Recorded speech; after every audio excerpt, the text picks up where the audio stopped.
Bonsoir à toutes et à tous. Au sommaire de cette édition, les éliminatoires de la CAN 2023, J-1 avant le match Maroc-Afrique du Sud. En ce moment, l'Algérie mène en Tanzanie. Toujours dans le continent africain, Aliou Cissé, le sélectionneur du Sénégal, demande le report des matchs de septembre, comptant pour les éliminatoires de la CAN pour mieux préparer le mondial. Et puis, Rafael Nadal a entamé un nouveau traitement de son pied gauche. L'Espagnol est au centre d'une grosse polémique. S'est-il dopé pendant Roland-Garros?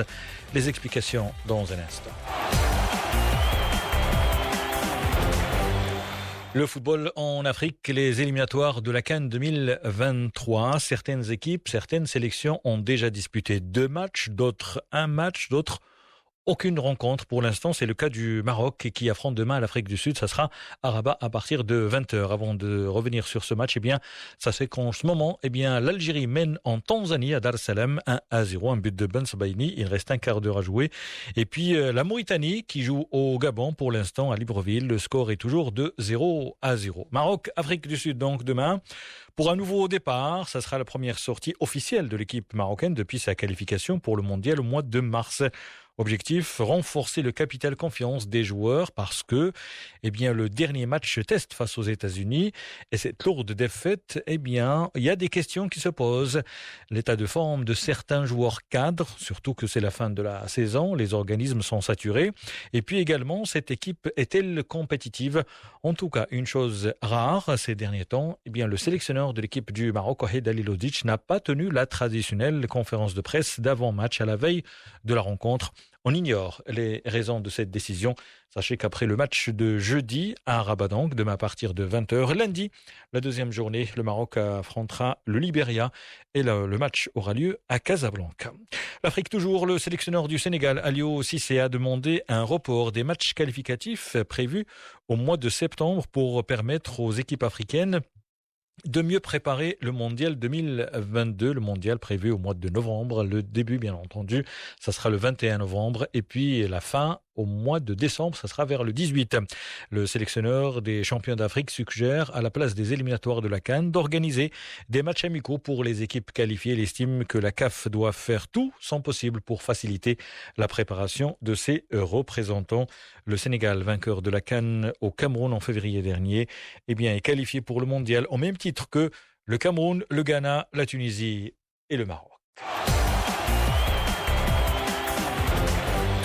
Le tennis à présent, Rafael Nadal a commencé un nouveau traitement pour ses soucis de douleur au pied gauche. Il souffre d'une maladie rare. Vous le savez, il a été traité pendant plusieurs années. On reviendra dans un instant sur la polémique, mais d'abord les explications du docteur Frédéric Leiber, chirurgien du pied et de la cheville sur SOS Cheville. Les médecins ne peuvent donc que proposer des traitements symptomatiques pour diminuer les douleurs. On peut par exemple proposer des infiltrations. La seule solution chirurgicale qu'on ait à proposer dans la maladie de Müller-Weiss, c'est la réalisation d'une arthrodèse talo-naviculaire. Si on fait cette opération, on perd alors toutes les mobilités de cette articulation. Et si on perd les mobilités de cette articulation, il faut mettre une croix sur le sport et le tennis en particulier. Voilà, on a vu Rafael Nadal sur des béquilles. La maladie de Müller-Weiss, c'est un mal incurable, disent les experts. Le champion espagnol a révélé qu'il a dû jouer la finale de Roland-Garros dimanche dernier avec le pied anesthésié, mais qu'il n'est pas prêt à renouveler l'expérience en vue de Wimbledon notamment. On l'a vu donc avec des béquilles. Il a reconnu avoir été infiltré pendant la quinzaine parisienne et certains parlent de dopage. Plusieurs sportifs en cyclisme notamment crient au scandale. Pourquoi c'est permis en tennis et interdit dans d'autres disciplines? Extrait de l'émission Service volé.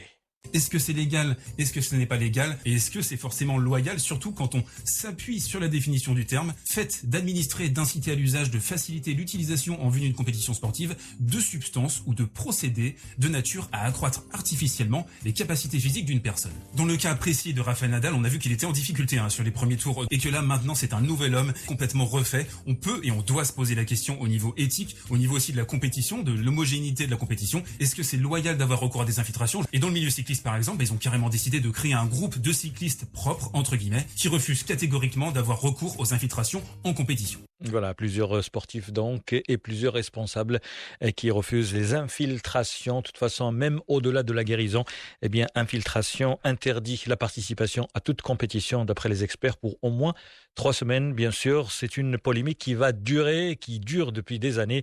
Et la semaine dernière, Nadal avait reconnu avoir eu recours à une infiltration pour apaiser la douleur. Lui qui compte 22 majeurs, 14 victoires à Roland-Garros. C'est la fin de cette édition. Merci de votre fidélité. Excellent début de soirée à l'écoute de Média.